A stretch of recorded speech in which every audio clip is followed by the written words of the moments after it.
Sizlar bilan birga shu krasavchikda bugun shug'ullanamiz qizlar. Уже 15-kun sizlar bilan shug'ullanayotganimiz. Уже natija ancha zo'r, oyog'im вообще zo'r ozganini va po'palarim kuchayganini sezdim qizlar. Hozir shu rezinka bilan razminka qilib olamiz va krasovkani sразу kiyib olaman. Rezinka bunaqa yo'q bo'lsa, sizlar просто bundoq qilib yurib, razminka qilsanglar bo'ladi yoki просто bundoq qilib oddiy maktabda fizkulturada razminka qildiradi-yu, boshida mashq qilishlaridan oldin. Shunaqa qilib razminka qilib olasiz teperdan. Shug'ullanishdan oldin просто sustavlaringiz sal razogrevatsiya bo'lib olishi uchun.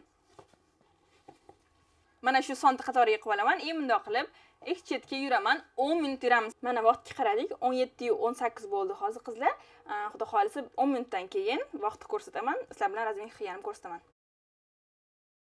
Dilim erkalagin bog' bo'layin. Sizlarning shifo topib sog' bo'layin.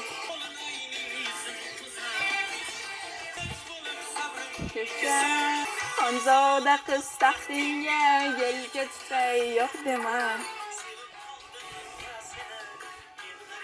Xullas, qizlar Ozodbek Nazarbekov eskulimcha уже 17:28 bo'ldi. Hozir steperga turib, steperda davom ettiramiz konsertimizni. Steperda shug'ullanayotganim profilimda qo'ydim qizlar. Ikki qismga bo'lindi.